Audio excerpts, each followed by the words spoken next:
We are back on the Rational Boomer podcast. Hopefully, your day's going well. It's Saturday, and it's so often the case on Saturdays. Ed joins us on the program. I know how you like Ed. Ed offers some stability, some insight, some wisdom, a little bit of age, and he's back. Ed, welcome back. Always a Oh, sight for sore eyes. I'm always glad to be anywhere at this stage of my life, Yeah, no shit. Well, there's a but there's especially here. Well, I appreciate that. And there's been a lot going on this week. I just want to give a short lecture on something because I'm getting this comment a lot. And I know you tend to, um, people will always come to me and say, how are you so sure that Donald Trump's going to lose in November? Okay. And the fact is, I'm sure Donald Trump is going to lose in November. There's no question about it. And this is the speech I give everybody. It's not that long, but maybe we can set aside some of these arguments. People come with their emotions and they think, oh, Donald Trump's going to win. First thing I do is I ask the question, give me one fact, one number, one data point that is positive for Donald Trump that tells you there's a path to the presidency for Donald Trump. You're going to have to think a while because there are none. Secondly, there's a couple of polls, and I know we don't like polls, but a couple of polls that suggest things. First of all, if Donald Trump gets convicted of a crime, his prospects for the presidency go down. Joe Biden wins easily. I just want to remind folks that in about 3 weeks, there's going to be a criminal trial starting against Donald Trump. He's being charged with 34 felonies. If you think he's going to run the table against Alvin Bragg for all 34 charges, you're fucking crazy. He's going to get one or two, more likely double digits. And now that changes the prospect for the election. Here's another fact that came up. And this fact is that some polls suggest that 25% of the Republican Party say they will not vote for Donald Trump under any circumstances. They're tired of his bullshit. And if you have 25% of your own party that's not going to vote for you, how do you win a fucking election? Last thing I'll tell you this, they'll say, well, he'll cheat, gerrymandering, and all that stuff. Here's the deal. They went hard in 2020. They tried to cheat. They attacked the Capitol. They tried to get fake electors. Donald Trump tried to coerce secretaries of state, and they had every advantage. Trump in the presidency, William Barr in the DOJ. They had control of the House and the Senate, but guess what? They fucking failed. Now, they may try that same shit all over again in 2024. The problem is Joe Biden's the president, Merrick Garland's in the DOJ, and by that point, they will have control of the House and Senate. The question here isn't, how do I think Donald Trump is going to lose? The question is, how does anybody think he's not going to fucking lose? There's my sermon. Anybody ever ask me that question, just refer to that. I'm going to throw a couple other things in. Okay. We know they're going to try to cheat, right? We know that. That's they're a already doing conclusion because that's what they always do. Yeah, that's what they always do. They have to do it. Anything they accuse Democrats of doing, they're already doing. I don't care what it is. Okay, grooming kids, Republicans are doing. You know, you name it. You name it. They're guilty of it already. They're just trying to, look over there. That's all there. That's Republican policy. Look over there. Democrats are over there stealing your stuff while they got their hand in your pocket, right? This is a Republican way. What they forget is their big deal right now is, and we'll get more into depth on this, the Supreme Court is dragging things now so that certain things won't maybe get adjudicated before the election, maybe put off. But the thing is, number one, if you're Donald Trump and you're innocent, you don't want to drag things. You want to get this over with as quickly as possible. You should be, waving, hey, let's get to court. Let's get this done. So he's guilty. We know that. That's not a problem. He's guilty. He's guilty of all 91 counts. No doubt about it. Or he would want to clear things up by going to court. I'm innocent. I got nothing to worry about. I got good lawyers. I'm going to walk. But he's not. He's guilty. We know that. That's why he's doing what he's doing. But Joe Biden is in the White House. The Supreme Court is deciding on whether a president is totally immune or not, but they haven't decided yet, and they won't probably until after the election. So we have to assume he has total immunity. So if Donald Trump wins the election, he can say, "Nah, you guys cheated, and we're gonna take a look at this. In the meanwhile, I'm staying where I am, Right. and fuck you, Supreme Court." He can do that, and they don't seem to realize that he is in the catbird seat. He can say, "No, there was cheating. We're going to find out what you guys did to cheat to come up with this figure. I'm not leaving. Sorry, I'm immune." Donald Trump agrees with me. He says the president's immune, so we're going to stay where we are. Trump Right. will not be president. Well, and then that's the thing. There's no way they're going to find him immune. I had somebody write me a note and came up with a theory. I like the theory. I don't know that I buy into it. But some people said the reason the Supreme Court's very sensitive about their credibility, and they should. They have no fucking credibility, and they hate people suggesting they have no credibility and that they're corrupt. They really get butthurt about this. But somebody wrote me a note and said, well, they did this with the immunity and they gave them some extra time. They're looking like they're delaying it so the Republicans feel like they can win because they're going to come back with the 14th Amendment thing that has to come pretty fucking quick because the primary is on Tuesday for Colorado. They're going to come back and find that Donald Trump can be taken off the ballot. It's just kind of balancing it. That would be nice. I just don't see them doing that. There's more loopholes to get out from underneath the 14th Amendment. They're going to come back immunity. the other way. Yeah. Right. They're going to come back and they're going to sustain that. What your friend, where I disagree with, is that they have, at this point, they have no more credibility. By taking this case, they threw any credibility they have out the window. Because what did they do in Colorado? They rushed it up so they could make a decision so that Trump stays on the ballot. They're in his court. There's no doubt about it. The court is fixed. It's packed. And at this point, they don't give a care. They don't give a care at all about it. They know they're out. They know they're discovered. They were put there for one reason only, and that was to do the bidding of the Republican Party. And that's what they'll do. Why? Because they're all vulnerable. Every one of them has vulnerabilities. Kavanaugh, he was so deep in debt, he couldn't see above the tabletop, and all of his debts went away. We know about Clarence Thomas. Amy Comey Barrett she's a handmaid who likes it. You know, I mean, she is a member of a cult. And Gorsuch, same thing. And Alito, even worse, a crazy man who should not even be near a court, much less be a Supreme Court judge. These people are so compromised, it's ridiculous, but they are there to do a job and they're going to do it. And that's why, number one, they rushed the judgment in Colorado so that they could cover for Trump. Now they're dragging everything so that nothing comes up that they can control comes up before the election. Alan Bragg is our mainstay here. As you say, Trump will be convicted. There will be penalties and so forth, and hopefully that's enough to do it for sure. But what you said before is absolutely true as well. Forget the polls. The networks are in one business, and that's the business of making money, not informing you. So that what they're going to do is make it a horse race. Right. They're always going to make it a horse race. So you tune in.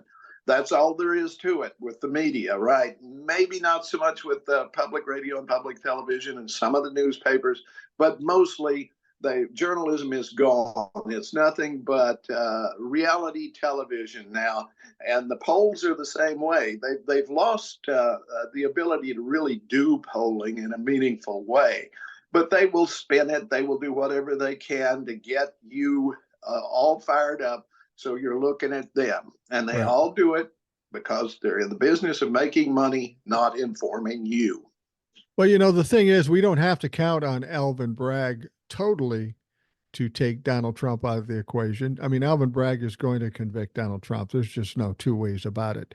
Out of 34 felony charges, he's going to get it's crazy to even imagine he'd only get one or two. He's probably going to get into the double digits, maybe even 30 of them. I don't know, but it's only going to take one or two to throw Donald Trump into a tailspin. But we're not just stuck with waiting for that to happen.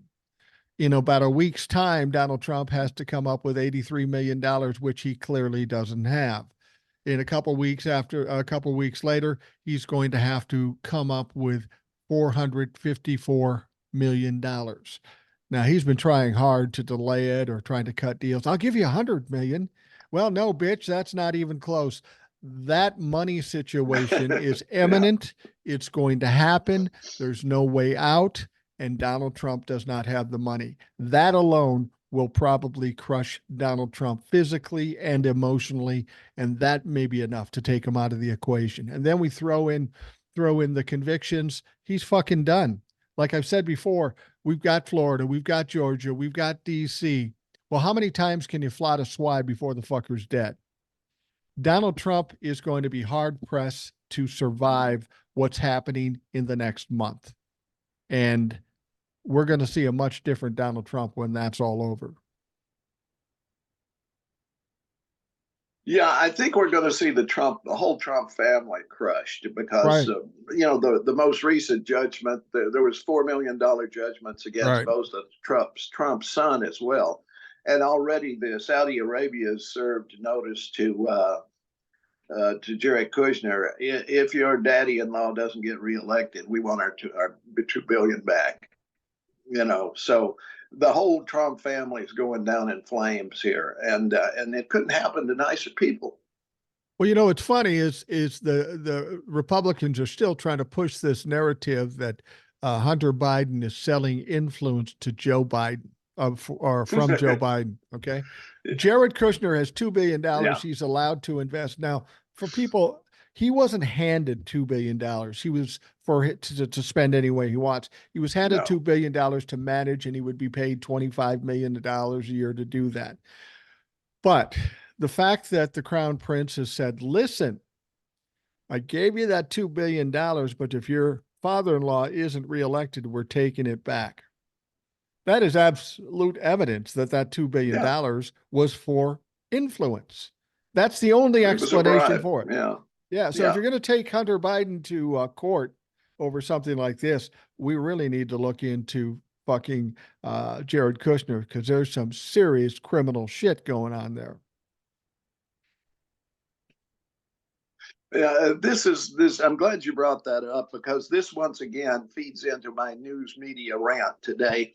And that is, every reporter who speaks to Jim Jordan or Comer or any of those people on that government oversight committee should now hold their feet to the fire and say, are you Russian assets? Right. Your chief witness was a Russian asset. So does that make you Russian assets? Are you taking your orders from Putin?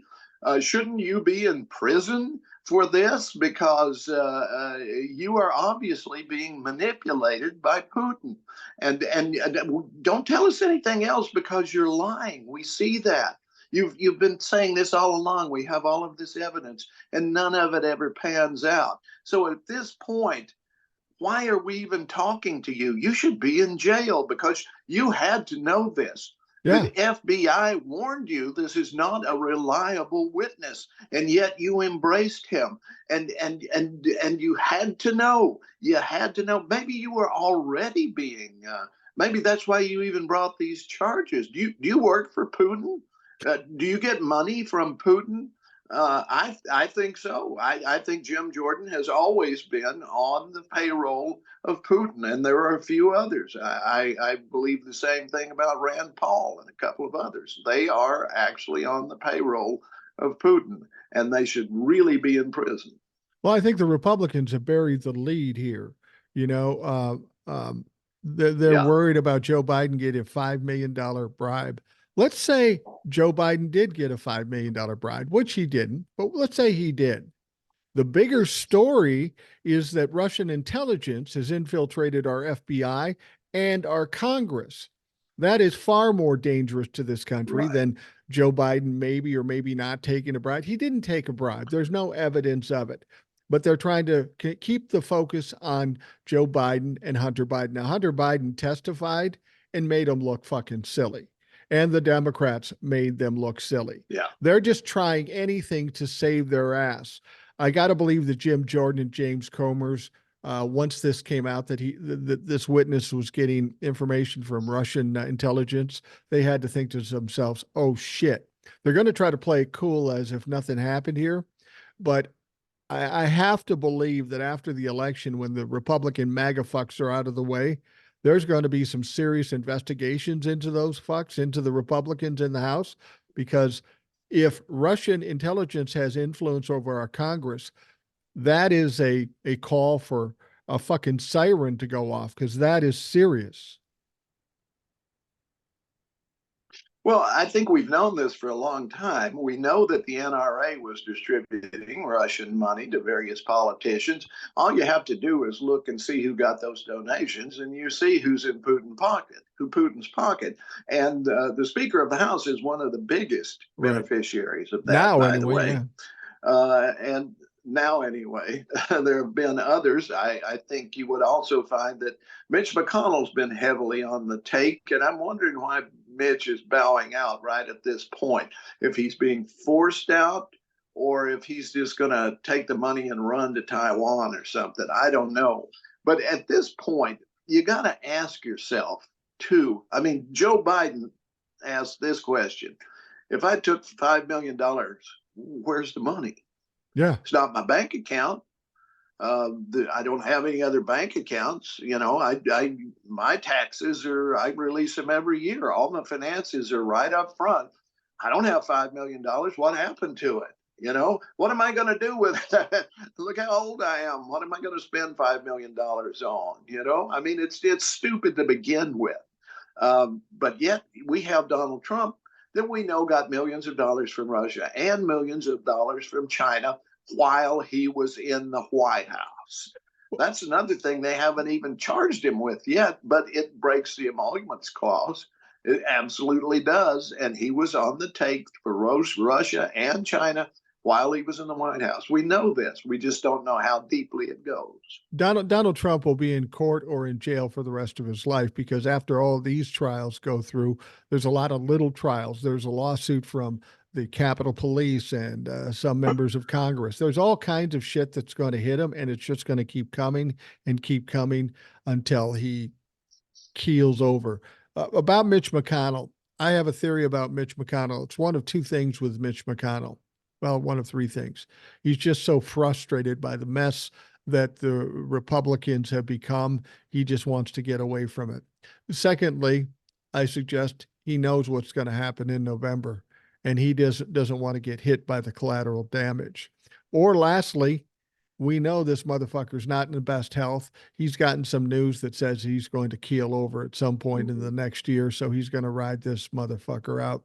Somebody once wrote me something, and I mentioned it on the podcast before, but I want you to hear it because it's hilarious. Some guy says, there's no way Mitch McConnell makes it to the next election in 2027. He freezes up like a 15-year-old laptop. I fucking love that. It's true. It's true. I think it's maybe health related, but in a negative way, you really have to give him credit. I mean, he is the author of the Supreme Court. He's the guy who Trump had nothing to do with it, except he sat in a chair and signed a paper. You know, he had nothing to do with planning it. But Mitch is the guy who got it done. I mean, he withheld the nomination for Merrick Garland, and then he rushed the others through.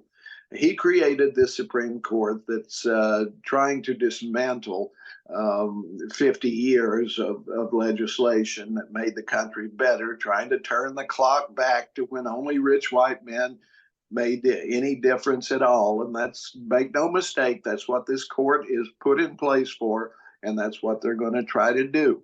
Right now, they have this Chevron thing coming up where they can, the way things work right now with environmental things and so forth, it comes down to a final decision.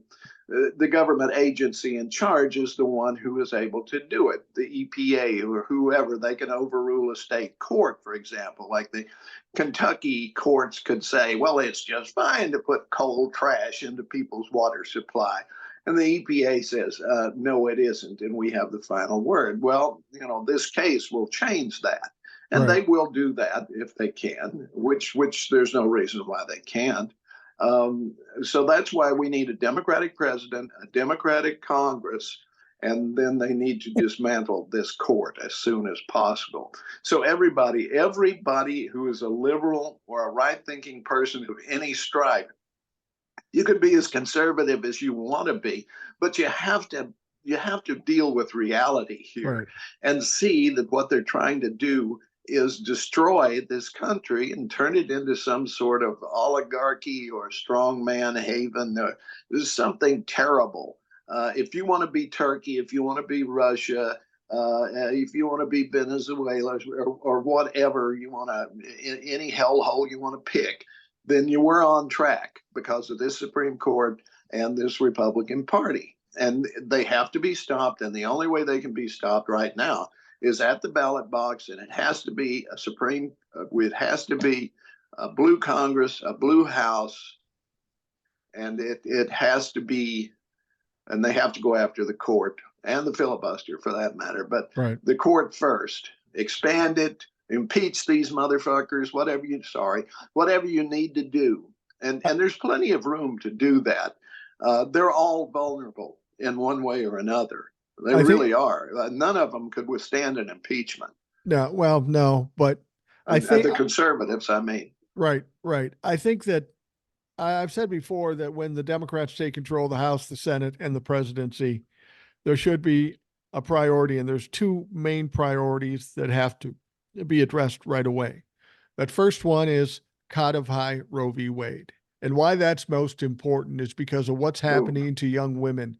It's affecting their health. It's affecting them dying. That has to be the priority. Codify Roe v. Wade. And then the second thing is to expand the Supreme Court, because without a legitimate Supreme Court, it's hard to have a democracy. The idea of impeaching them, I'm cool with that if we can do that, but that's going to be a drawn-out process. It's never been successfully done. The quickest, most expeditious way to do it is to add to the court. We've talked about this before. There's 9 justices because there were 9 circuit courts. There are now 13 circuit courts, so it stands to reason that you expand it to 13, adding 4. That puts some balance back in to the Supreme Court, puts these Republican crazy motherfuckers in check, and if they keep acting like that, then we go after the impeachment. We try to get it done as quickly as we can to get things back in line so we can maintain this fucking democracy. Yeah, I keep hoping that, they'll thin themselves out. Thomas looks like he's ready to go at any point, so that could work. We could pick up one there. The others are too young, but they're all vulnerable. They all have financial dallyings going on that make it. But expanding the court is definitely the way to go, and it can be done, and it must be done. Right, right. It absolutely must be done, and I think because Justice Robert and everybody else get so butthurt about people thinking they're not credible or they're corrupt or they're not legitimate, I think given their recent actions, what we need to do in order to push the point across is we need to keep the fact that they are corrupt and not credible in the narrative all day, every day. We need to shove this down their throat. That's the only way we can put pressure on them. They're not going to recuse themselves. I mean, let's be perfectly honest. They're going to decide Donald Trump's immunity on attacking the Capitol and trying to overturn the election when Clarence Thomas's wife was part of that fucking group. If there was ever a time when Clarence Thomas should recuse himself, and he won't recuse himself, that tells me he's corrupt and he's criminal over and above all the other bullshit. So that's got to change. We've got to, at the very least, neutralize these motherfuckers so they don't have the power they currently wield. And that also gives the lie to Roberts being anything other than the same kind of No, he's political not. hack as the others. As the Chief Justice, he should call on Clarence Thomas to recuse himself and say, you are not able to render an impartial verdict in this case. You must recuse. That's his job. That's what he should do. He hasn't done it, so that means that he is just as much a hack as any of the others. The other thing is they had the chance to take this case when Jack Smith first petitioned them to skip over the Right. other court and take it. They chose not to. That should have been the end of it. That should have said, no, we're not going to even look at this, because that's what they essentially did.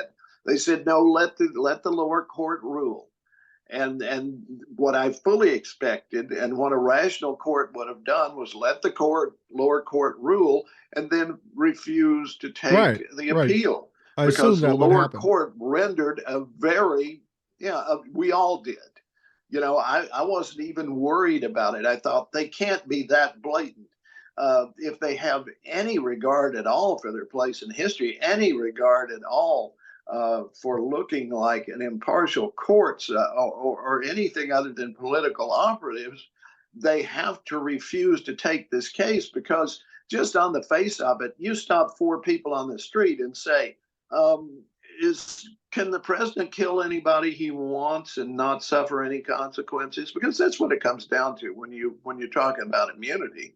Right. That even came up in the circuit court when they were looking at it. Can he send SEAL Team 6 to kill his political appointment?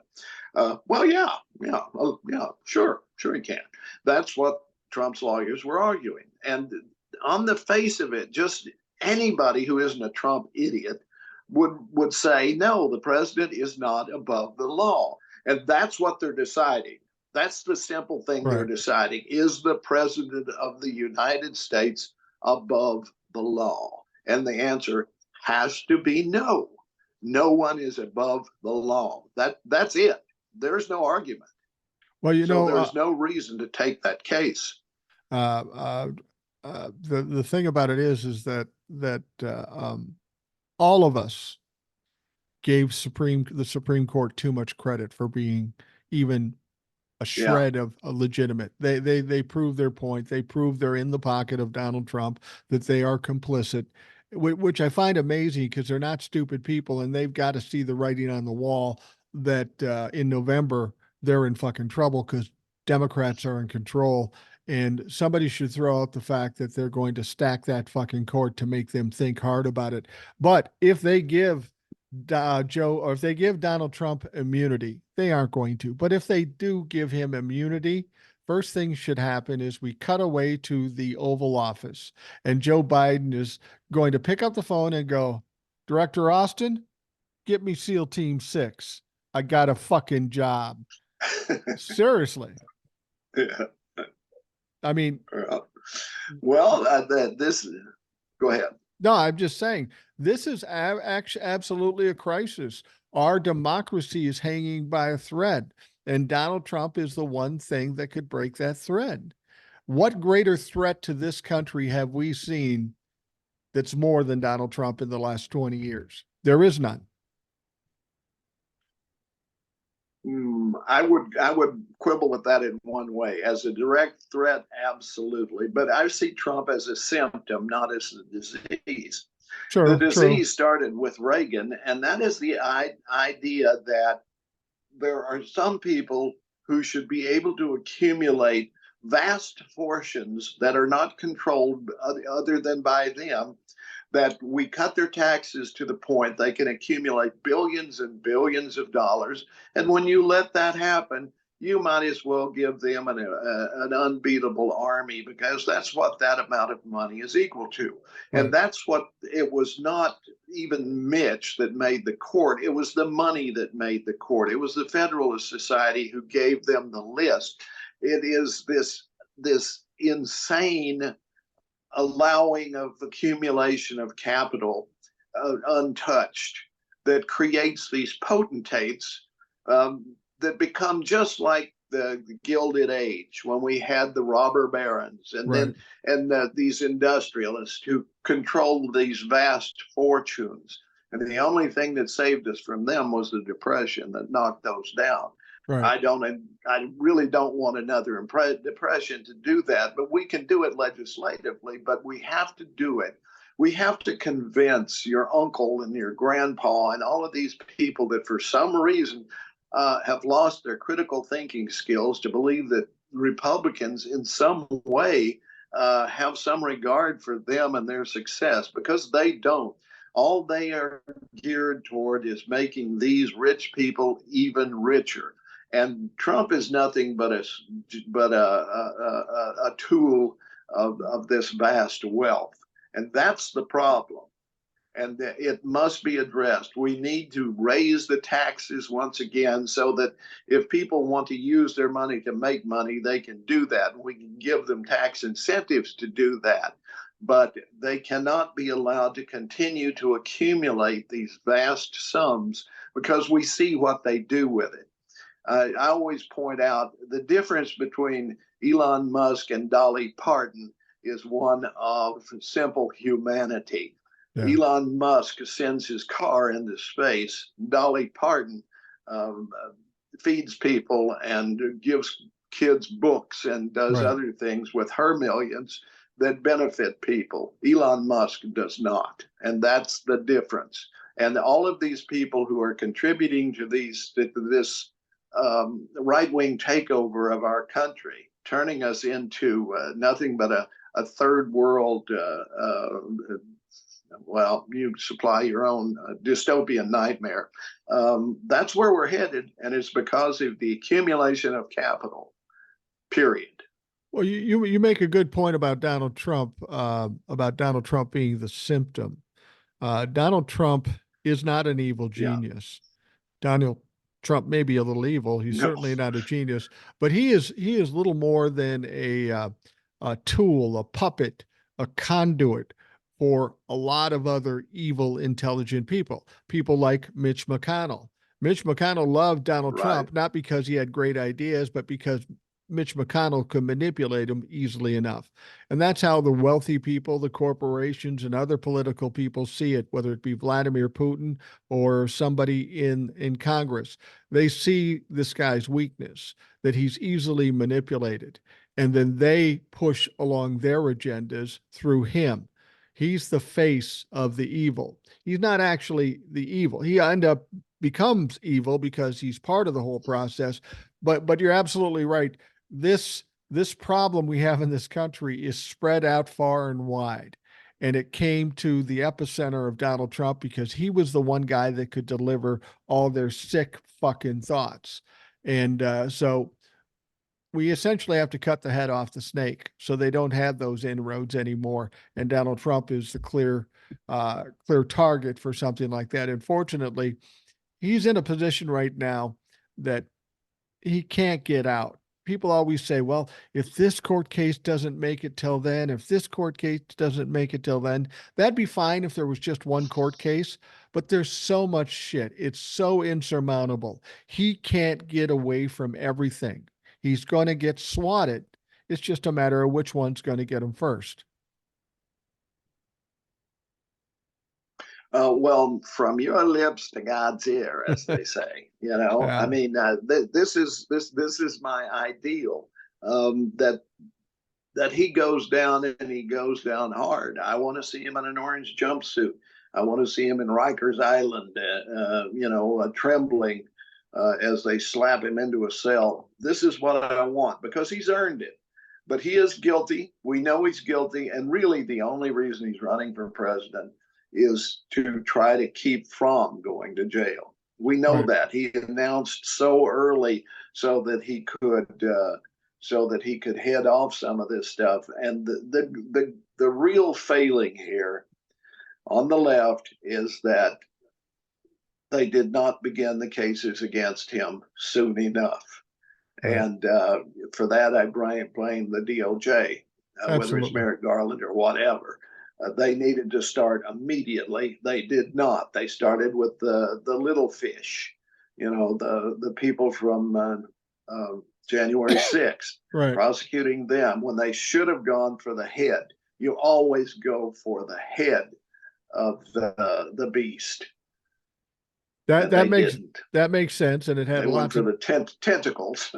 it had a lot to do with Merrick Garland being tentative and being afraid to stir up public emotion and the court of public opinion. And for that reason, I think Merrick Garland needs to be fired just as soon as possible. They aren't going to do it during the court cases or prior to the election, but as soon No. as they get beyond that stuff, he needs to fucking go. And we need somebody with a set of balls to be the attorney general, not to do Joe Biden's bidding, but to do the work he's fucking there for. I'm going to make a suggestion here, and I don't really ever make predictions. I try to look at facts and try to analyze how it's going to work out. I'm going to suggest something to you that before Donald Trump is ever in prison, before he ever makes it to prison, we will first see him either in a hospital or in a casket, because the pressure that's on him is just immense, and he's not a healthy man. But if it's eminent that he's going to jail, he's going to try to weasel a way out and try to get out of it. He either will be sick enough to be put in the hospital, or he will fake being put in the hospital, because that'll be the one thing left for him to stay out of prison, or at least delay the prison thing. With Donald Trump, always wanting to delay things at this stage in his life, the only way he wins the delay strategy is if he dies before he gets prosecuted. That's how Donald Trump wins. He dies before he goes to court or gets convicted or goes to jail. Now, I don't think he's hoping for that. He's a narcissist, so that's not the case. But I wouldn't be surprised at some point when it really looks bad, you end up seeing Donald Trump in the hospital, because he loves nothing more than being the fucking victim. Oh, absolutely. I can picture him with the walker right now, heading into Yeah. the courtroom. I'm surprised it hasn't occurred to him. But as you say, being a narcissist, he's standing before the cameras describing how he can hit the ball further than Joe, and how he's not slim, but he's looking good and all of that. His vanity betrays him, so that he can't really play that card at this point. No. But I think at some point we'll start to hear about it. Yeah. Yeah, he'll always go to and this is the case with all narcissists. When they get caught up and there's no way out, they start playing the victim, and you're crazy. I mean, I get it all the time when people Trumplafucks will come to me and they'll post their argument, and then I'll throw some facts out in very calm terms like I would here. And there's no answer to those questions because they don't have answers. And the first thing they'll say to me, you go, I can't even talk to you. You're just crazy. You're unhinged. And I'm talking like this. They have to go to something. They either Yeah. want you to get unhinged, or they're going to claim you're unhinged because they need to be the victim. And Donald Trump is quickly coming to that stage where there is no way out. His bullshit and bluster won't be enough, and he will have to play the victim. It won't work, but that's the next level of what Donald Trump is going to be doing. He's almost getting to that point right now where he's had to do something that is just unimaginable to him. He had to go to court after all this time talking about how wealthy he is. I got billions and billions of dollars. I got so many dollars. He had to go to court and say, I don't have the money. I'll give you 100 million. And they said, fuck yourself. This stuff is coming in a week or 2 weeks. Yeah. It's all coming to a head, and he's going to be exposed to be the broke bitch he is. And that is the one thing that's going to take so much wind out of his sails and essentially destroy him emotionally. Well, you've heard the saying, a leopard can't change his spots. And Right. this is the way with Trump. I mean, that has always been his go-to. He would develop a project, he would bring in vendors, and they would sign contracts for a specific amount of money. then when the project was done, he would say, we have to renegotiate. I'm not paying you that. And then he would tie them up in court for years and years and years, so that eventually they would either take a much reduced rate just to get it over with, or they would go bankrupt or whatever along the way. This has been his business model from the beginning. Right. And he's always been a cheat, and that's his go-to. He thinks he can go to court and negotiate. Well, I can't pay you that. You got to take this. And court goes, yeah, right. We'll take Trump Tower. Oh, and Mar-a-Lago too. Right. Throw those in. Throw that one in too. What's it worth? Oh, well, you say it's worth the 500 million. We say 12. You know, I mean, this is going to be fun. It's going to be fun watching them jackhammer the Trump off the front of everything in the world. He's such a degenerate. And as I've said before, Yeah. he fucks himself every time. He's held off in the back as kind of a last moment saving, is this ultimate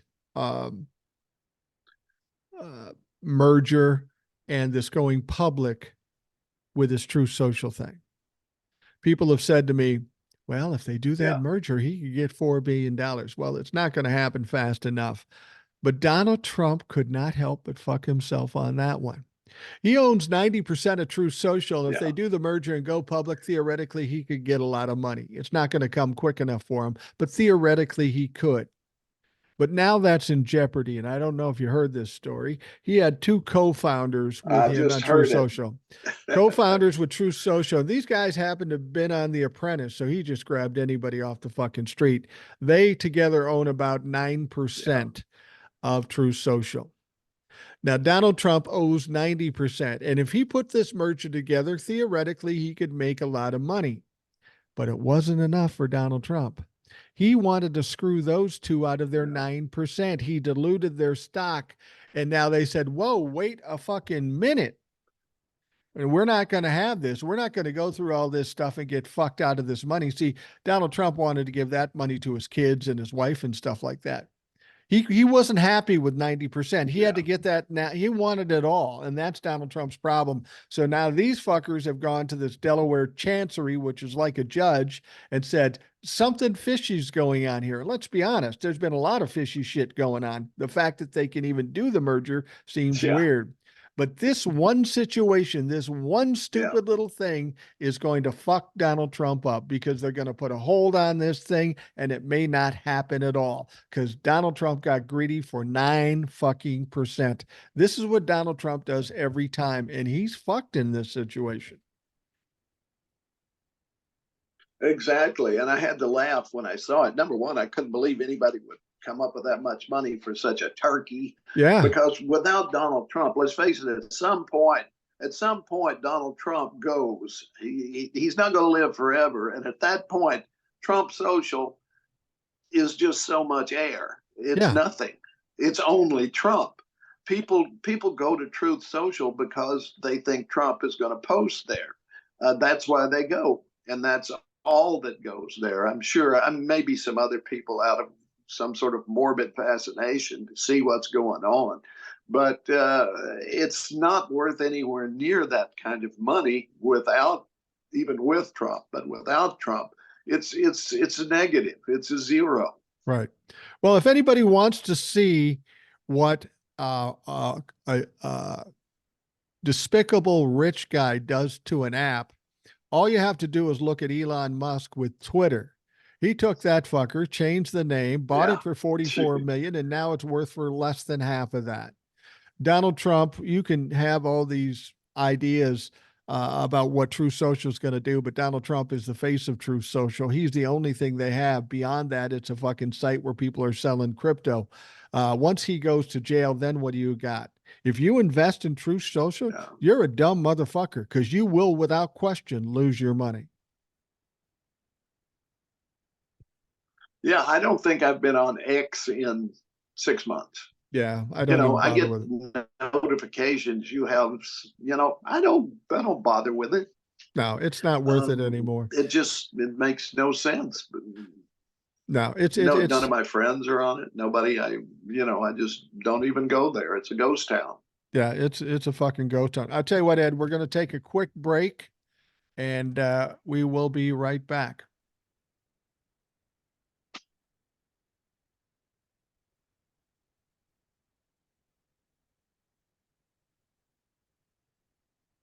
We are back on the Rational Boomer podcast. Ed joins me today. We're recording this on a Saturday afternoon, or Friday afternoon, and you're going to hear it Saturday. So just so you know, if something major happens between now and the time that you hear this, if something crazy happens, I'll add an addendum to the to the podcast so that we have that information as well. But Ed, this yesterday was kind of quite an accomplishment yesterday. For the fourth time in not very many months, Congress averted yet another shutdown. Were you surprised? Were you excited? Did you celebrate? What the fuck happened? I didn't even pay attention. I assumed that was going to happen. Yeah. I can't remember his first name, but there's a North Carolina representative. His last name's McHenry. Yeah. They used to call him a bomb thrower, and then he became a sideman for McCarthy and so forth. But he's resigning. He's not coming back, and he's on his way out. He's calling Mike Johnson everything but a friend, and he used the analogy with Mike Johnson. He says, he's trying to hold on to his office. That's his only go-to right now. And he's afraid to do anything. And he used an analogy of, if you've seen Shawshank Redemption, I imagine, right? Yeah. Yeah. The prison movie with Tim Robbins and so forth, how he eventually gets out of jail as he crawls through a sewer pipe, about 3 miles of human waste to get out. And McHenry says, Mike Johnson is in that pipe right now, and you have to choose either to crawl fast or crawl slow. And Mike Johnson is essentially crawling slow. Right. He doesn't want to do anything for fear of being thrown out.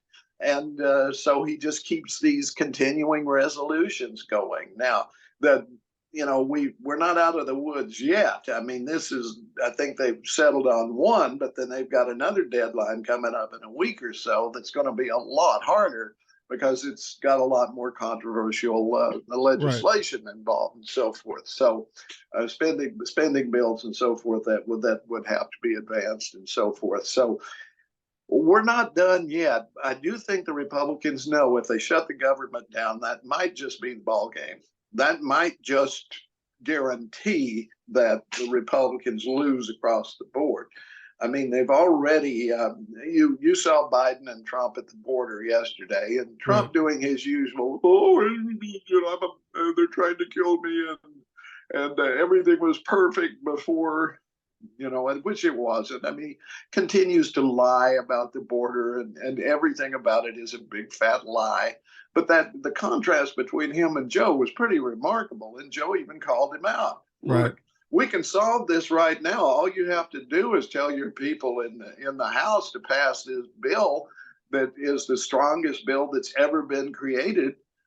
There's stuff in it that I know Joe has to hold his nose like this in order to get it through, but it does accomplish something. Right. Whereas waiting accomplishes nothing. Two things, okay? They always talk about the fentanyl coming over the border. It's bullshit, okay? Yeah. Most of the fentanyl comes in on container cars at the port, containers at the border, port of entries from China. They make it, they send it here, and everybody knows that. It's not a bunch of people coming across the border that are hoofing the fentanyl. Maybe a little bit, okay? But mainly it's coming from China, and it's coming through the ports of entry. That's that.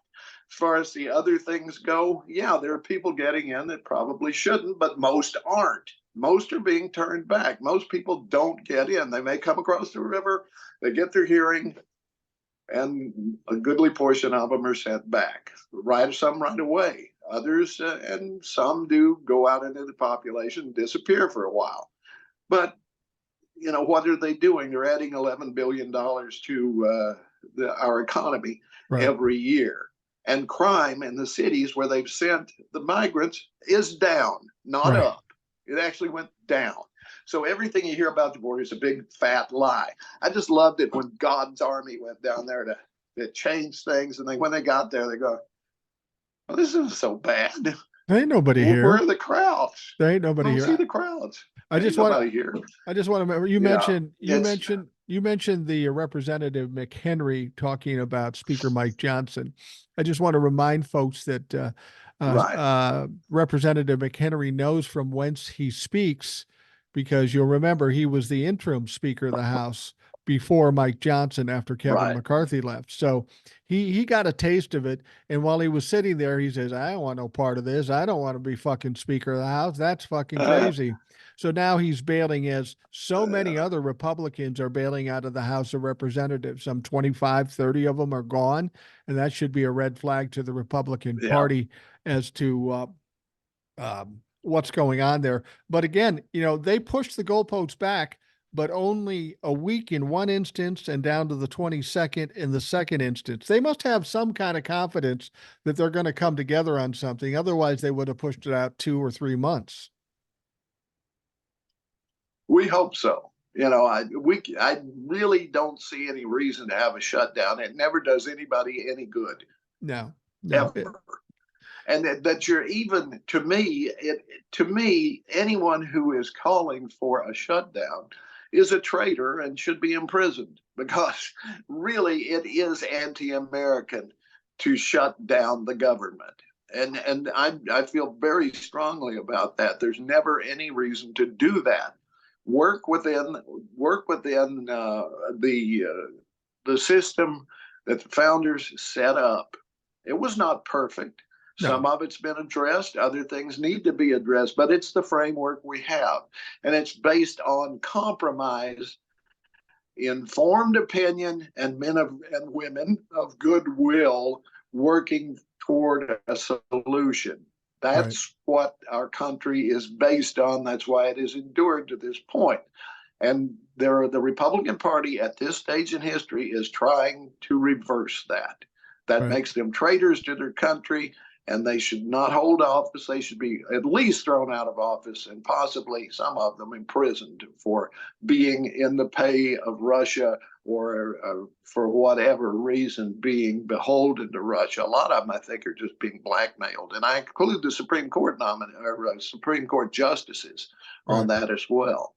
Well, I tend to think, and I think it's hard to argue that if the government is ever shut down, that means Congress simply has not done their job. None of them. They haven't done the job. They failed. If they're not, they failed. If they haven't done the job, they should be booted out of there and get somebody who can get the fucking job done. I heard somebody say, Republicans say, well, this has always been a problem, and this always happens. As far as I know, there have been shutdowns in the past, but they've been few and far between. This whole budget negotiation has been a pretty simplistic thing, almost a rubber stamp thing for many years, hasn't it? Am I wrong about that? It's not until this Congress where it's really become you're contentious. not wrong about that. Yeah.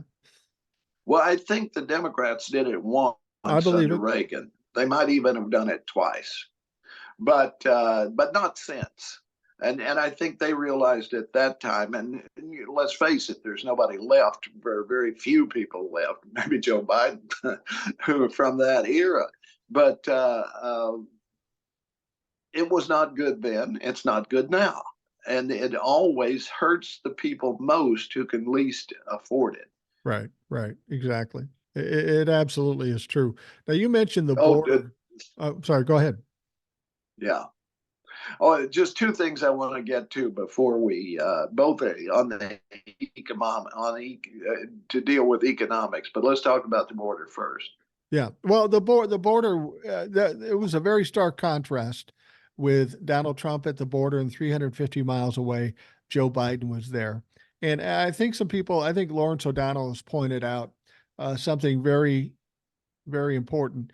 Joe Biden went down there and says, I want to get you 150,000 more border guards, 150,000 more of this. I want to do something. We need to do something. And Donald Trump has continually said, this is the biggest problem. Fentanyl's coming, murderers are coming, robbers are coming, rapists are coming, but we don't want to do anything now because he shut down the border bill. Joe Biden has done a good job of stipulating that, showing the difference. Republicans truly fucked Yeah. up because the border was their big talking point, and now they took it away from themselves, and Joe Biden is exploiting that. And he's doing it exactly the right way. I want to do something. We need to do something. It's important. And now they're saying, yeah, we don't want to do it. So he basically stole one of their main talking points going into the November election. And these dumb fuckers just let him do it. Yeah, and it won't affect their base because their base, the base will always go with Trump. They will always say Yeah. they will always accept what he thinks is the absolute truth. But it does affect independents and undecideds, and there still are some, of course.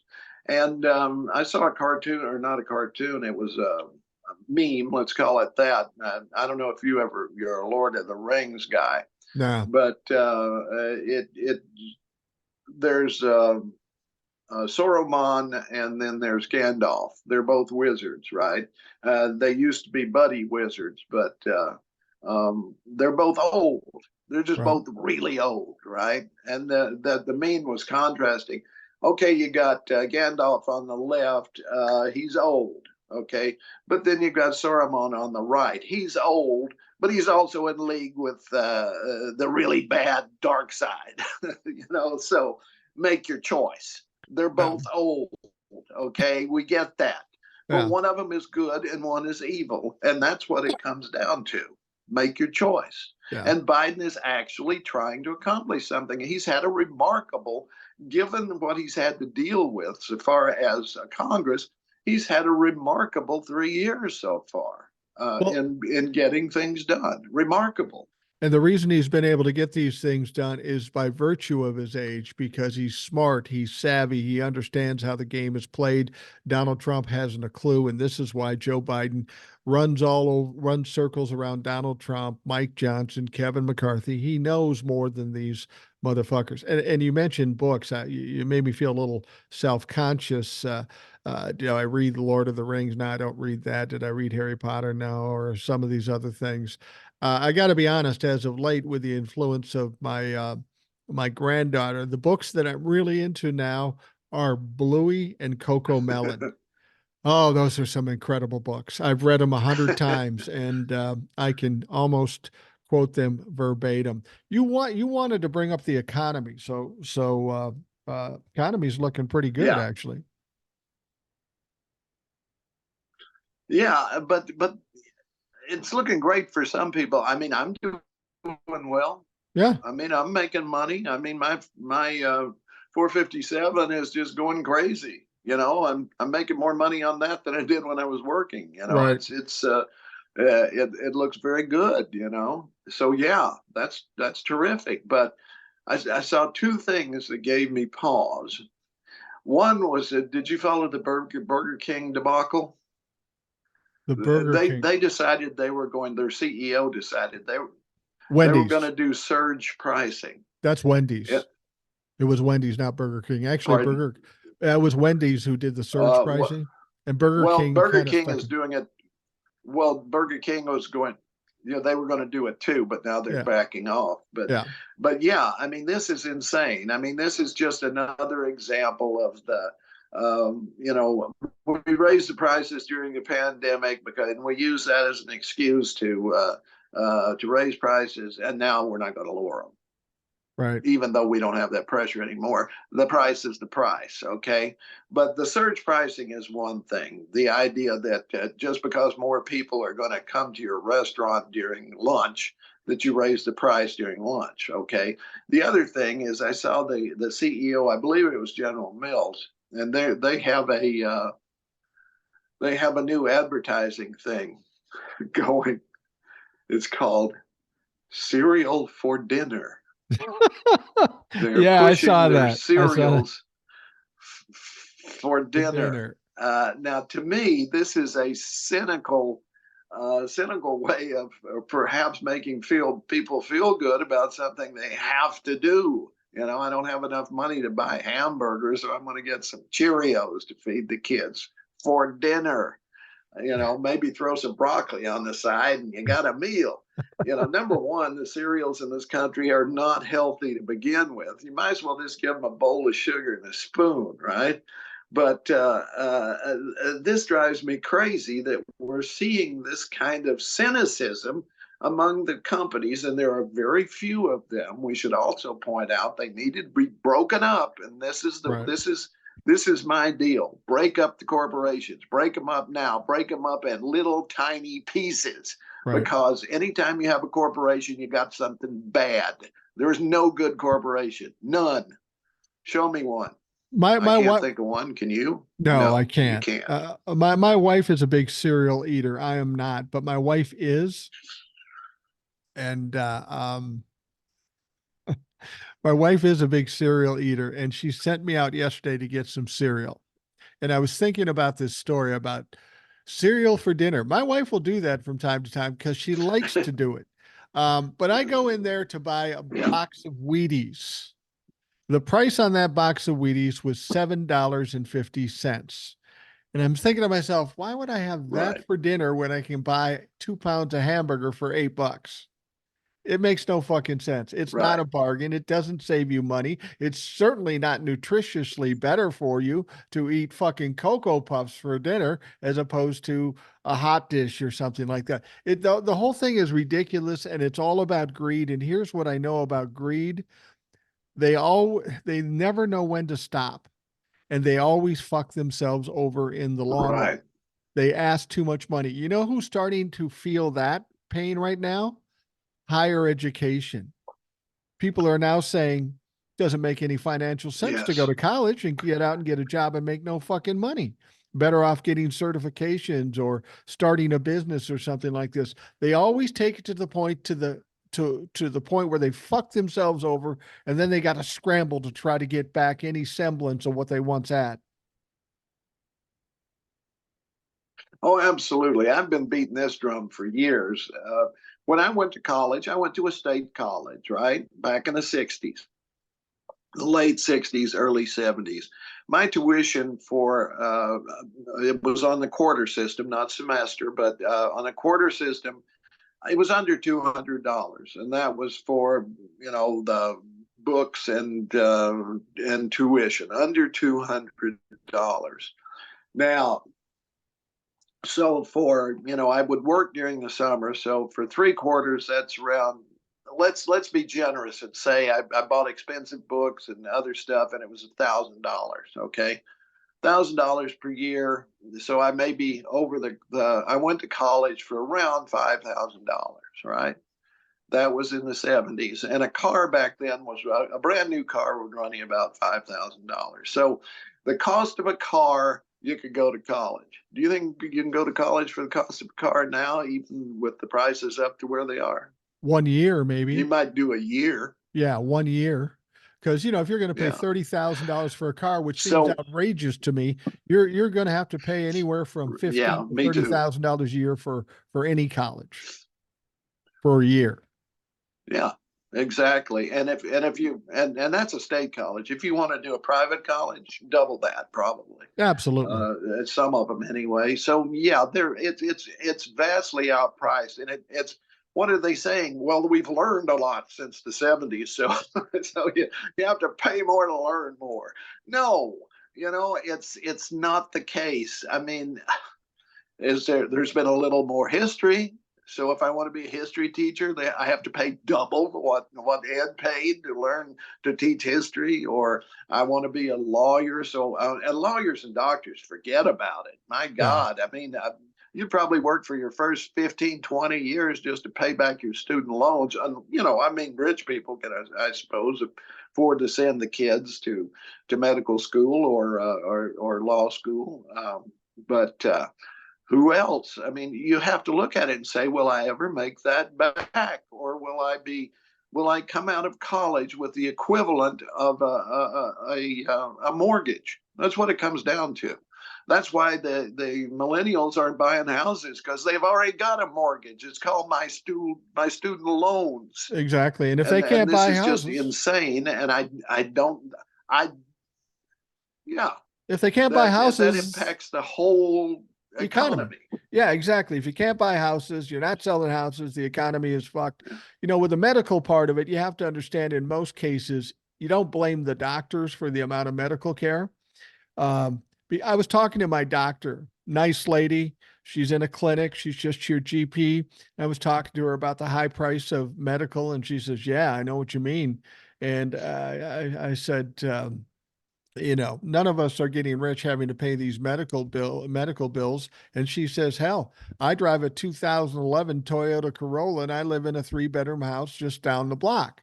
The doctors aren't getting the money, the insurance companies, Yeah, farmers getting the money. And that's where the greed and the outpricing of people even getting medical health care. And that's something this government can control if they make the effort to. You need to understand the reason there is no control there is because of the Republican Party. They let them run roughshod. absolutely. Well, where I live, which is in East Tennessee, and Southwest Virginia, all of the medical care available here is under one company, Ballad Health, because the state Right, of Tennessee and the state of Virginia gave them a pass and let them be a monopoly on the health right, care right. here. So they have closed hospitals, they have closed trauma units and combined them. They make do with fewer physicians and use PAs and nurse practitioners and so forth.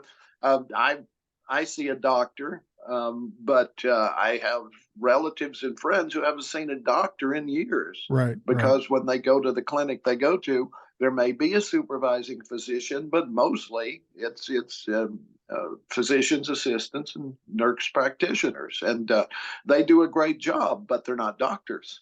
And this is because it's a money saving thing on Ballad Health.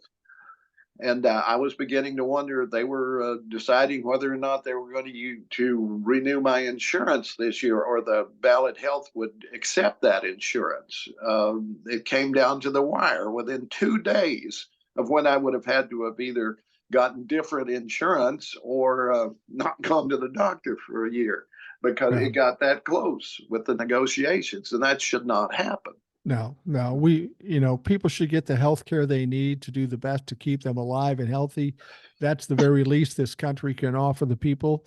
And anybody that says otherwise, you're an evil motherfucker and fuck off. I wanted to kind of move on to Fani Willis and Georgia. Yesterday, Yeah. yesterday, or as we're recording it on Friday, the final arguments are in this disqualification case for Fani Willis.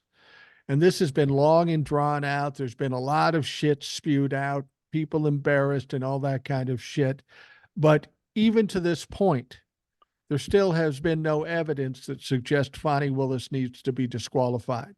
This has been an exercise in futility for the defense. They've accomplished nothing in this whole process. Every time they think they've got some kind of big news, it just fucking fizzles. Like this last witness who is talking shit about Fani Willis and saying, well, their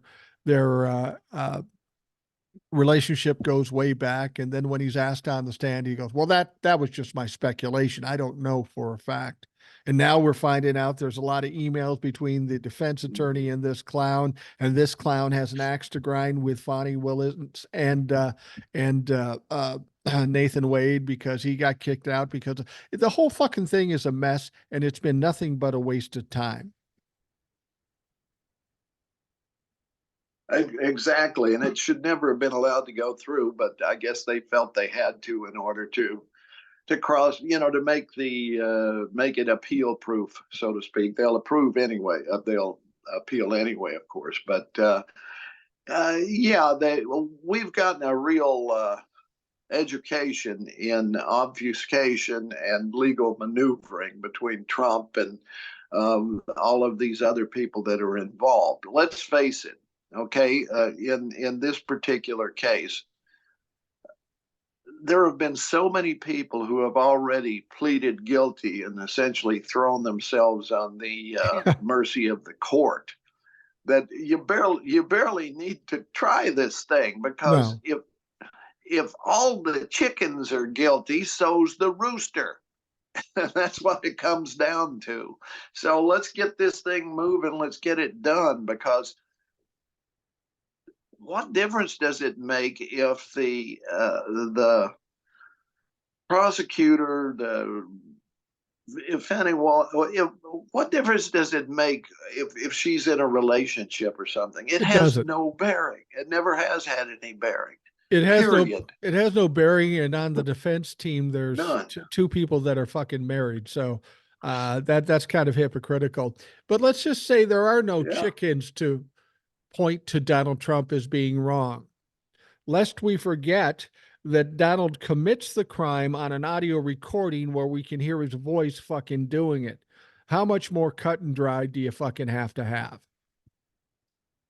This changes nothing. Yeah. I Donald mean, Trump to committed me, a it should have crime. been, it goes into a, yeah.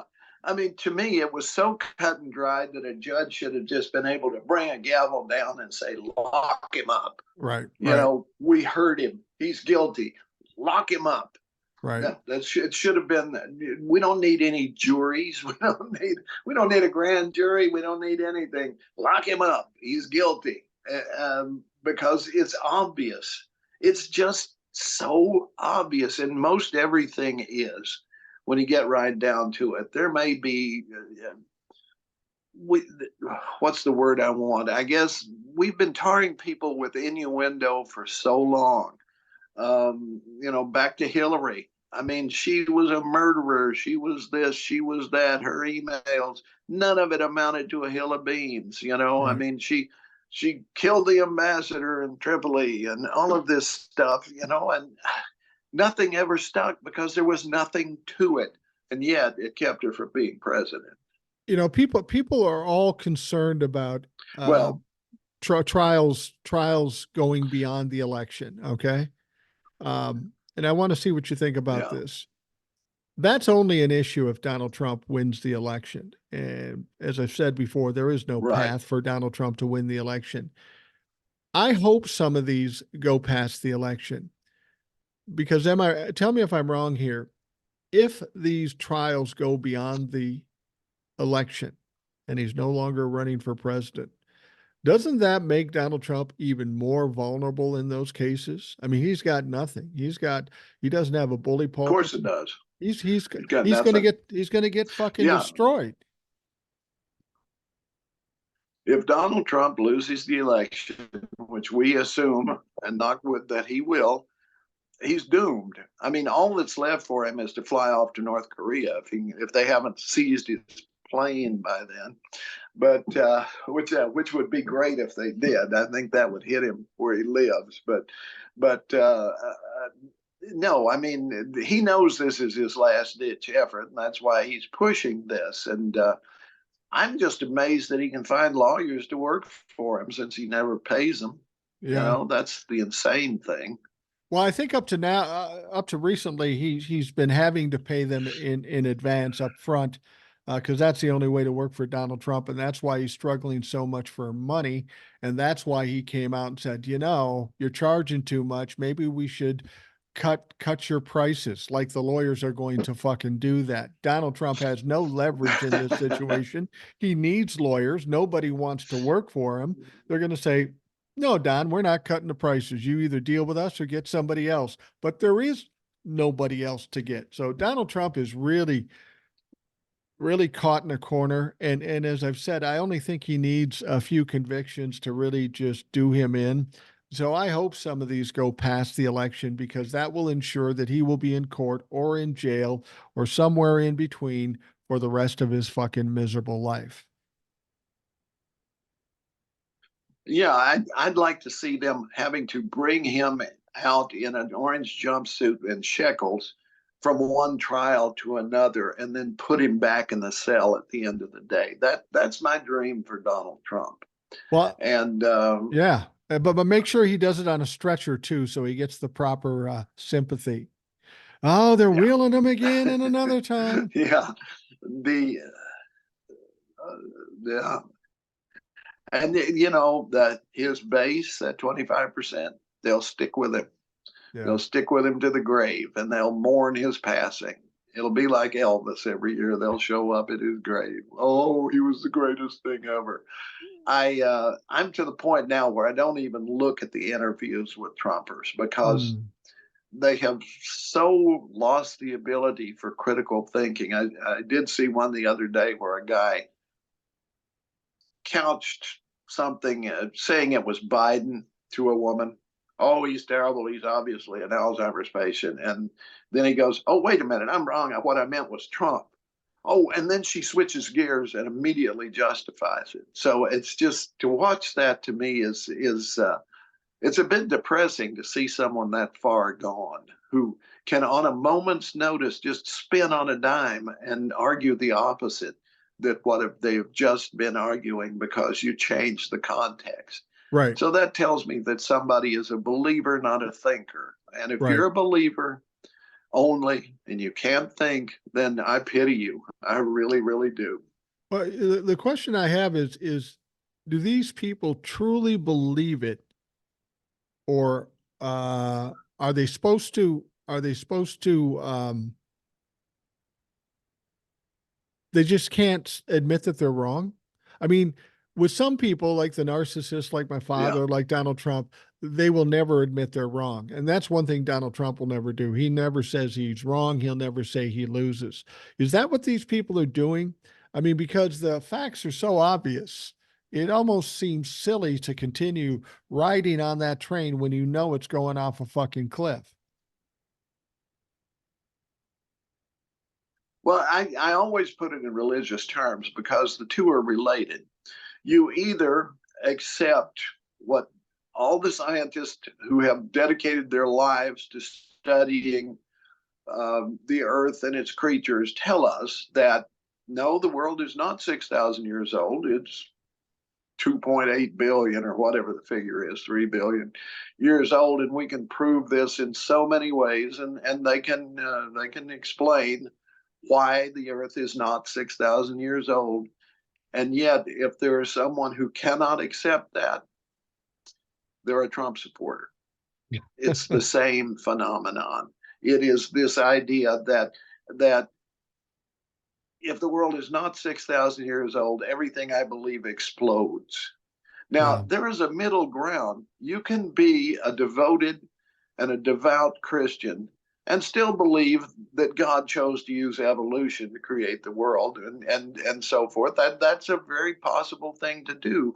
And yet there are people who cannot do that. But it says here in this book that was written in the 1700s from or translated in the 1700s from fragments that aren't originals but fragments from 2,000 years ago, and it says that there are four corners to the earth. So the earth is a cube, not a circle, and it's 6,000 years old because of the flood. And Right. those aren't dinosaurs or dragons. So if you can't get past that mythology, then you're not a thinking person. You're on the level of some like a vegetable of some sort.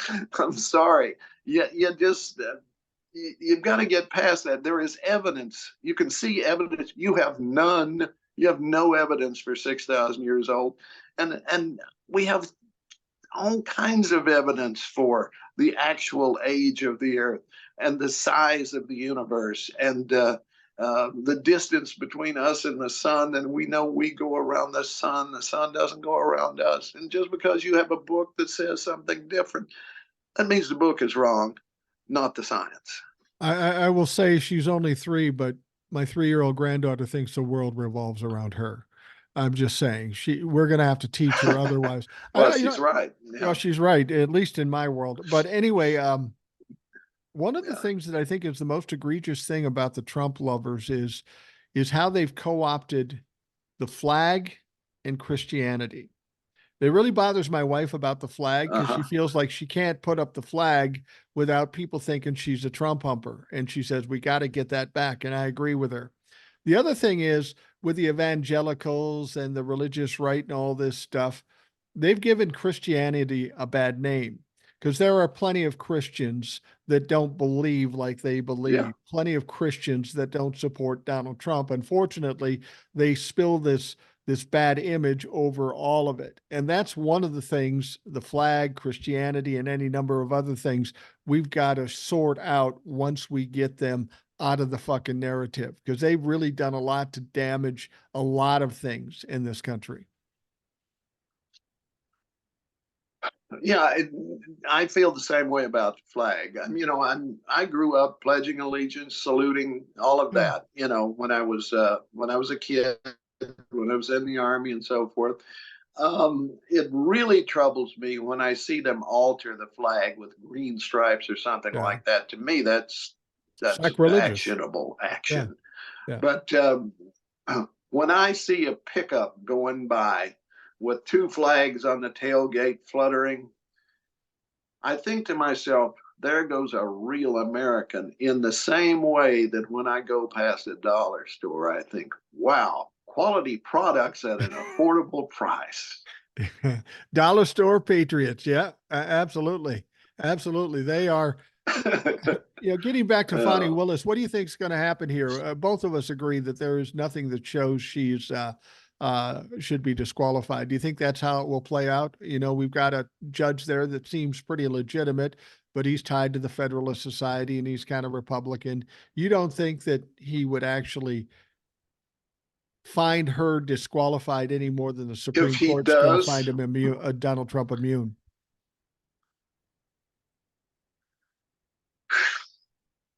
I wish I could say that I have some faith. Well, we saw a number of Trump appointed judges throw out his lawsuits after the Right. election. 61 of them, I think it was, something like that.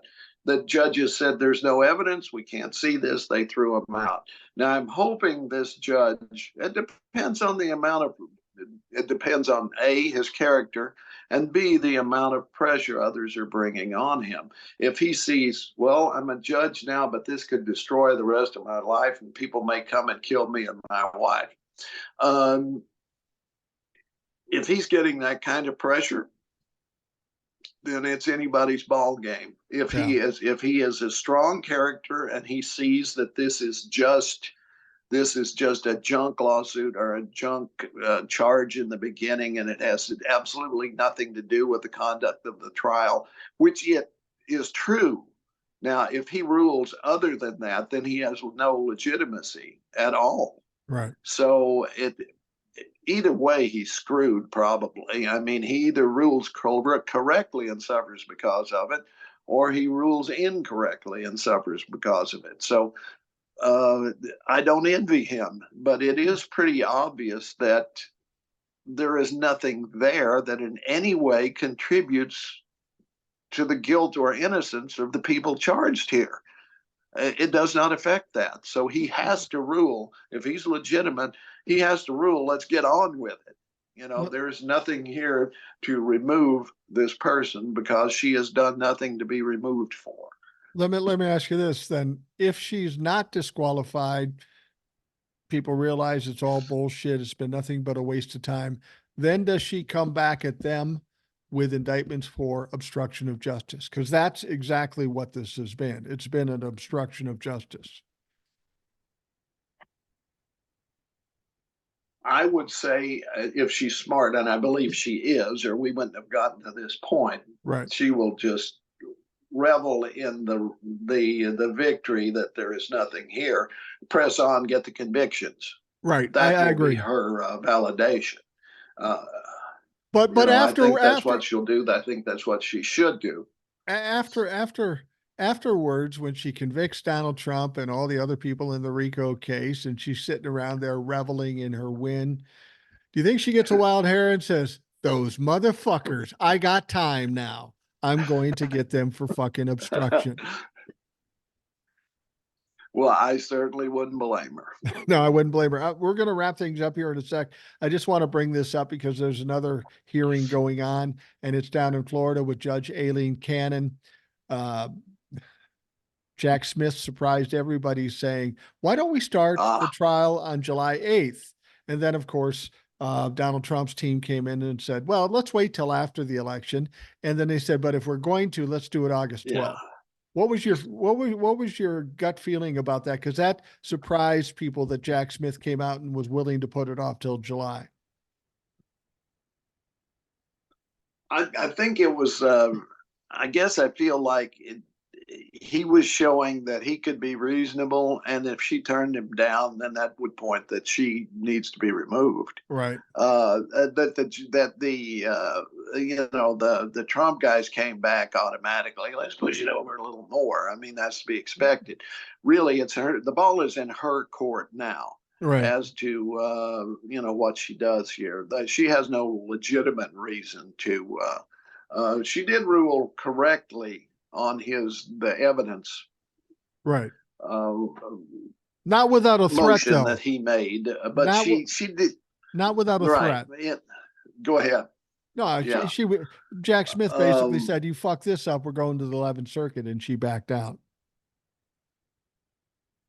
Right. Exactly.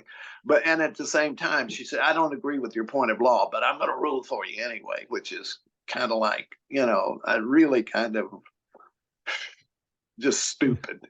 Yeah. It's just, well, the other thing. Yeah, you win, but.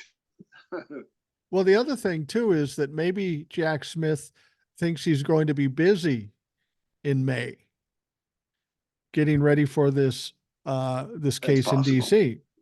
Maybe he has a sense about that. I mean, I don't know if Jack Smith can run two prosecutions at the same time, but I doubt it. I doubt he could do both. I mean, he could, but I don't think he will. I mean, I think he's trying to game. Well, he has deputies too, right? Yeah, but he's going to have to be bouncing around back and forth because he's got to be, he has other people prosecuting, but he's going to be back and forth. Jack likes to show up and sit in the back of the room and just fucking glare, which is a nice thing. And I think he'd like opportunities in both cases to be able to do that. Did you watch Joe Lasso like with the rest of the world, right? Yeah. Ted Lasso, yeah. Well, you remember the Ted, what did I say, Joe? The really gruff footballer. Yeah. I think he gets to play. He gets to play Mr. Jack Smith when I do the movie. Yeah, I think so. You know what the funny thing about that actor is? I like Jack. That guy's a hell of an actor. Because have you ever seen him interviewed when he's not on the show? Yeah. He's just this easygoing, mellow, artsy guy. He still says, he writes it too. I mean, I really think he's really good, but he says fuck a lot. So I like him. Yeah. We all enjoy, the F word now and again, which is troubling because, I've told here on the podcast, my granddaughter threw out the F word a couple times. and she likes to mess with people. My wife admonished her for that. Don't say the F word. Don't say the F word. So we're sitting at my son's place and we're watching her, and my wife and my granddaughter have a very close connection, and they're playing. And my granddaughter looks up at my wife and goes, "Grandma, I'm not going to say fuck today." And she did that 3 times. And grandma's a teacher, and she goes, "I know what you're doing. Stop it." And my granddaughter kind of smirks and just goes on. And it's but anybody else above the age of consent, 18 years of age, if you want to say the word fuck, I think it's a wonderful adjective or whatever you want it to be for accentuating something. Don't overuse it. I mean, that's the science to the word fuck. Well, that's the thing. If you use it too much, it loses its power. You've got to selectively sprinkle it through your conversation in order for it to be effective. That's right. It's like salsa. You don't put it on dessert, I mean, it's you use it selectively. It's great on a taco though. People have said to me, you should write a book. And I said, I don't know what I'd write a book about, but now I'm thinking I'm going to write a book solely on the proper usage and most effective usage of the word fuck. When to use it, when not to use it, how to use it, how to accentuate it, how to accessorize it, motherfucker, abso-fucking-lutely, all those things. So that may be my book, how to use the term fuck And I will quote my granddaughter in this, so that'll be good. Yeah. I'm not writing a book. I'm not writing a book. Yeah. I never ever, I never ever said that word in my mother's presence because she was that against it. I mean, she was just like, but it was funny. My older brother, between high school and college, he went in the Air Force for 4 years.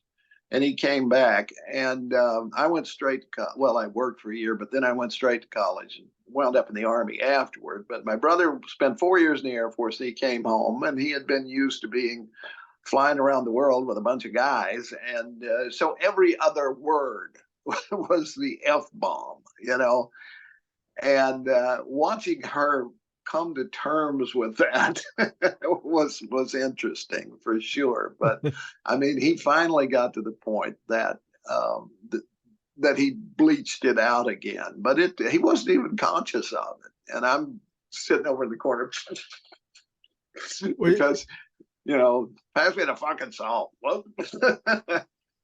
The funniest moment with the word F I've ever seen is in my house growing up with my dad swore all the time. My mom didn't swear, but the kids did, and eventually she caught on and swore like that. But Cindy and I were planning our wedding, and my mom was sitting at her kitchen table talking to my wife's to be mom. Now, my mom had already gone through years of hearing the F word. It doesn't really faze her anymore. My wife's mom, oh, she's dead set again. One time when Cindy was like 18, she said it, and mom slapped her across the face because she was so upset about it. But I'm sitting Ooh. in the living room, and I know my mom and my mother-in-law to be are in the kitchen, and it's like a Saturday afternoon. And my brother, who has a propensity to say the word fuck now and again, had gotten up, not knowing anybody was in the place. He's walking up the steps. He's got a humongous hangover. He doesn't feel good. He's hungry. And he's coming up the steps with my mom and my mother-in-law sitting in, and he goes, fuck, I feel shitty. God damn. I got fucked up last night. And my mom is just mortified, and my mother-in-law doesn't know what the fuck. She doesn't know whether to shit or spin or whatever the fuck she's doing. It was hilarious. And my wife to be is just freaking out. You can't say that. Don't. All over a stupid word. The word. She's gonna slap you. She's gonna slap you. She's gonna kick your motherfucking ass. And that's the funny thing, my wife wasn't somebody who swore a lot either. And as a teacher, obviously you can't swear, and she didn't swear much. And we'll be driving in the car now. She likes to drive all the time because, well, she's a control freak. But I don't mind not driving. I'm just fine with not driving. But here's this woman who's a teacher, a grade school teacher, and a grandmother and a mother, and she's always been kind of proper. We'll be driving down the road, and somebody cuts in front of us. She goes, "You fucking cocksucker, you motherfucker." I go, "Wow, nice talk from a grandma and a teacher." She goes, "I'm retired." I go, "Okay, cool. Anyway, we're pushing time Well, here now. it was the same with me, because I was on the air doing news and so forth, and I got away from swearing, period. So I wouldn't do it in the middle of a newscast or, asking for money for public radio or something. But now that I'm retired, I'm hitting my stride again. Well, and I had ability to selectively filter what I said, because you were on the air with me for 25 years, something like that. You never heard me mistake and say the F word on the air. Never once. But it was funny. I'd be sitting doing the traffic reports, and somebody would sit down and they'd interview me or just talk to me, and I'd be doing the report. And then when I finished the report, I'd looked over and I'd say, "Well, you got to fucking understand, this is fucking ridiculous." And I'd say, "Hold on a second." And I go, "Eastbound on the crosstown Penn." And then I go through the whole thing and not swear. And people will go, "How the hell do you do that? You're swearing at me one Right. moment, and now you're over here just doing what you do. And it's just a matter of doing it over and over for years and years. So I was able to selectively cut it out. So people have said to me, now, if you're going to talk, you can't swear. I go, no problem. I won't swear. Yeah, but you swear all the time. I said, but I'm an adult and I Yeah. can either not do it or do it. I choose to do it and I can choose not to do it. So um, you got to have control over your cussing. Well, I only swore on the air twice. Did you really? Yeah, I did it on the air twice. The first was my first day on the air. I was we had to end the day with the national anthem, and you had to back time it, right? And you had to back time it so you could read the final announcement and then hit the national anthem, and you were done, right? Right. So I back time everything. The record runs out. I start the spiel of, we leave the air at this time, blah, blah, blah, blah. And I hit the button for the national anthem, nothing. Nothing. And I say, I started to say, the F is coming out. And at that second, the national anthem came in. And I said it, but nobody heard it. So I survived that. 3 years later, I'm a pro now. I'm working at a different station, and I'm doing a lot of production. And when I'm, which means you're recording commercials, right? So if I record it and I screw up, I go shit. So then I'm on the air reading a news story, and I butcher a name, and I go shit. Whoa, and I turn down the volume for a second. I got to keep going. So I go back up and I finish reading the story and stuff. But it's like 11:30 at night, nothing. Nobody calls. Nobody heard. Nobody says anything. 2 years later, we've got this intern. Yeah. 2 years later, this intern, he's helping me. He's taking the ball scores. I mean, the basketball scores. He's on the phone and they call him in and he's writing them and I'm, delivering them on the sports show. And he goes, yeah, this is my mom's favorite station. She said, she heard you say shit one night. So 2 years later, apparently she was the only one listening that night who remembered it. But that was my 2 transgressions. But I tell you what, I say one thing on the podcast and I get 27 fucking emails. So, I mean, they're used to me swearing, but if I say something they don't like, I got people all over my shit. Well, we're going to wrap things up, Ed. I appreciate you taking the time to talk and spend some time on the show. You offer great insights and you balance things out here, which I need from time to time. So thanks for coming in. And of course, we'll talk to you next week. All righty. For those listening, visit me at Holler Troll. Yes, I want to quote. I want to say something about that. Somebody says I keep trying to go to Reeling in the Years on YouTube, and I keep getting Steely Dan.